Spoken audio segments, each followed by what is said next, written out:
हिंदी सुलभ भारती कक्षा छठी पाठ क्रमांक 6 मेरा अहोभाग्य। लेखक का नाम है चंद्रगुप्त विद्यालंकार।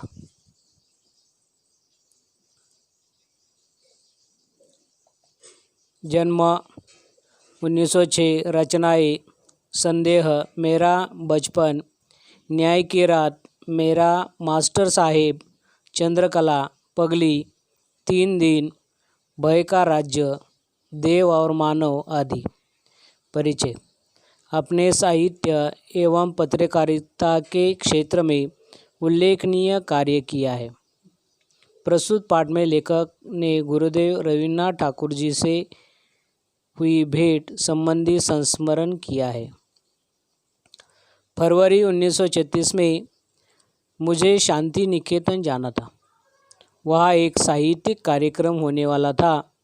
मैं बहुत उल्लासित आनंदित था, क्योंकि उस कार्यक्रम की अध्यक्षता स्वयं गुरुदेव रवींद्रनाथ जी करने वाले थे। निश्चित दिन कोलकाता से हम बहुत सारे लोग शांति निकेतन के लिए रवाना हो गए। वहाँ पर आए हुए थे। लगभग 1 दर्जन हिंदी वालों का यह दल शांति निकेतन के सुंदर अतिथि भवन में ठहराया गया। भवन बड़ी इमारत कहा जाता है। यह अतिथि भवन अशोक वृक्षों के सघन, अशोक जो वृक्ष ही है, और यह अशोक वृक्ष के सघन घनदाट, उसे उपवन के बीचों बीच बनाया गया था। बीचों बीच या बीचों बीच या बीच में उसे कहा जाता है। बीचों बीच उसमें बनाया गया था। बहुत ही सुंदर, बड़ी और अच्छी इमारत थी। वह जैसा सोचा था वैसा ही पाया। ऊपर की मंजिल के एक कमरे में हमें ठहराया गया। ठहरना रुका देना, यह रहने के लिए जगह देना। कमरे के बाहर विस्तृत बरामदा था। विस्तृत बड़ा, बरामदा यह कमरे के बाहर का हिस्सा, उसे बरामदा कहा जाता है। बरामदे में खड़े होकर अगर बाहर देखा जाए तो सामने के सघन बकुल वृक्ष, यह वृक्ष का नाम है बकुल, यह बकुल वृक्ष, यह सामने खड़े होने के बाद वह दिखाई देते थे। दूसरे दिन प्रातःकाल सुबह का समय ही हमें बताया गया कि गुरुदेव का स्वास्थ्य तबीयत ठीक नहीं है। अतः कार्यक्रम बैठक में वे नहीं आ पाएंगे। तबीयत ठीक न होने की वजह से मैं बहुत निराश हो गया। तथापि हमें जब मालूम पड़ा, जानकारी मिली कि उनके डॉक्टर ने हम लोगों को केवल 15 मिनटों का समय दिया था उसे मिलने के लिए, या गुरुदेव को मिलने के लिए 15 मिनट से मिलने के लिए मौका दिया, जिसमें गुरुदेव के दर्शन तथा उनके साथ संक्षिप्त वार्तालाप भी हो सकता है। वार्तालाप यह बातचीत, संक्षिप्त या जो बातचीत वहाँ पर हो सकती है। तब हमारी खुशी का ठिकाना न रहा।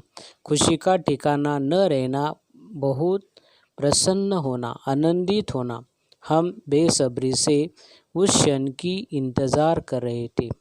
इंतज़ार करने लगे। इंतज़ार करना यह राह देखना। हम राह देख रहे थे। मध्याह्न के बाद गुरुदेव की भेंट हुई। करीब 4 बजे होंगे।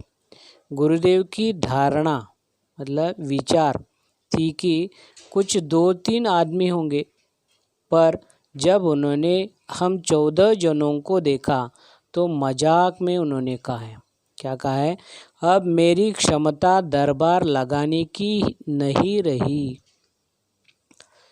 यह दरबार लगाने की क्षमता मेरे पास नहीं है।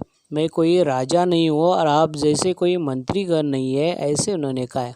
इस मकान में जगह की भी कमी है। हमारा जो इतना छोटा सा मकान है और मकान में उसे यह छोटे से मकान में यह ठहरने के लिए भी वो जगह नहीं है। फिर भी हम सबको गुरुदेव से परिचय कराया गया। बाद में वार्तालाप शुरू हुआ। वार्तालाप मतलब बातचीत शुरू हुआ। चर्चा के दौरान गुरुदेव ने कहा, अब से 50 बरस पहले जब मैंने कहानियाँ लिखना शुरू किया था तो इस क्षेत्र में एक आध आदमी था। यह गुरुदेव रविन्द्रनाथ ठाकुर ने उसी समय पर यह कहा था कि कहानियाँ यह उसी समय पर यह जब लिख रहा था उसी समय एक दूसरा आदमी वहाँ पर था। मेरी प्रारंभिक कहानियों में ग्रामीण जीवन के संसर्ग मतलब संगति का ही वर्णन है। उसके पहले इस तरह की कोई चीज़ बांग्ला भाषा में नहीं थी। बांग्ला भाषा में वही चीज़ उसी समय पर वह नहीं थी। मेरी कहानियों में ग्रामीण जनता की मनोवृत्ति, ग्रामीण जनता के लोगों की मानसिक मनोवृत्ति के बारे में वह जानकारी उन्होंने दी गई थी। उन कहानियों में कुछ ऐसी चीज़ें कि जो संसार मतलब दुनिया के किसी भी देश के आदमी को भी भा सकती है। भाना मतलब अच्छा लगना। देश के किसी भी लोगों को भाना अच्छा लगती थी, क्योंकि मनुष्य स्वभाव तो दुनिया में हर जगह एक सा ही होता है। हर जगह पर यह मनुष्य का स्वभाव एक ही दिखाई देता है। गुरुदेव कुछ समय के लिए रुके, तभी अपने आप मेरे मुंह से निकल पड़ा। गुरुदेव की बातचीत हो जाने के बाद रुक गए। अरे आपने आप यह उसी समय पर लेखक ने कहा है, क्या कहा है कि गुरुदेव आपके मन में काबुली वाला इस कहानी का विचार कैसे आया। यह लोकप्रिय कहानी देश के सभी भाषाओं के सभी बच्चों को बहुत प्यारी लगती है। काबुली वाला की यह कहानी के बारे में लेखक ने देश के सभी बच्चे क्यों पसंद करते हैं, प्यारी क्यों लगती है, ऐसे उसी समय पर यह चंद्रगुप्त विद्यालंकार ने कहा है। गुरुदेव बोले, वह कहानी कल्पना की सृष्टि है। वही जो कहानी है वही कहानी के बारे में मैंने क्या किया है, कल्पना की थी। और ये काबुली वाला था। काबुली वाला जो से वह हमारे यहाँ आता था और हम सब बहुत परिचित हो गए थे। मैंने सोचा उसकी भी एक छोटी सी लड़की होगी और जिसकी वह याद किया करता होगा। इसी तरह वार्तालाप होता रहा। इस हम सबके लिए एक मानसिक खाद्य था। यह वैचारिक खाद्य था। आश्चर्य की बात यह है कि 15 मिनट के बजाय 40 मिनट हो चुके थे। आश्चर्य, बातचीत करते समय कम से कम 40 मिनट बीत गए। अब गुरुदेव उठे, चल पड़े। जाते जाते उन्होंने कहा, जब मैं ऐसे किसी वार्तालाप के लिए कम समय देता हूँ तब मेरी यह बातचीत सचमुच ठीक न मानिएगा।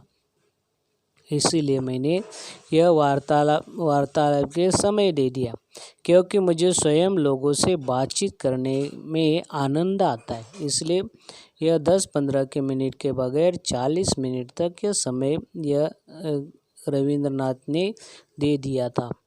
हम सब गुरुदेव को धन्यवाद दिया और विदा ली मतलब गुरुदेव से हम अलग हो गए। गुरुदेव को उसी समय पर छोड़ा दिया।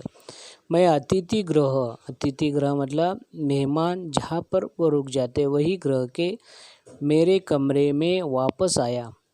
गुरुदेव के साथ हुए वार्तालाप से मुझे एक असाधारण उल्लास मतलब आनंद की अनुभूति हो रही थी। पर जब मुझे पता चला कि जिस कमरे में मुझे ठहराया गया था मतलब रहने के लिए जगह दी गई थी, उसी कमरे में स्वयं गुरुदेव काफ़ी मतलब बहुत समय तक यह रह चुके थे। तो मेरी खुशियों का ठिकाना न रहा, खुशियों का ठिकाना न रहना, बहुत आनंदित होना। यह भी बताया गया कि गुरुदेव ओह मुझे तो यह भी बताया गया कि गुरुदेव ने गीतांजलि का अधिकांश भाग इसी कमरे के बरामदे में बैठकर लिखा था। मैं सचमुच भाव विभोर हो उठा। भाव विभोर मतलब भावनावश।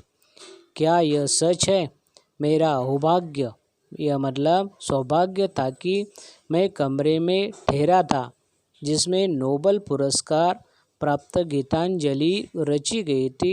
यह रविन्द्रनाथ ठाकुर ने वही गीतांजलि रखी थी और यह मेरा कितना यह सौभाग्य था। वही समय मुझे मिला हुआ था, वहाँ पर जाने के लिए मुझे मौका मिला हुआ था, वह मेरा सौभाग्य।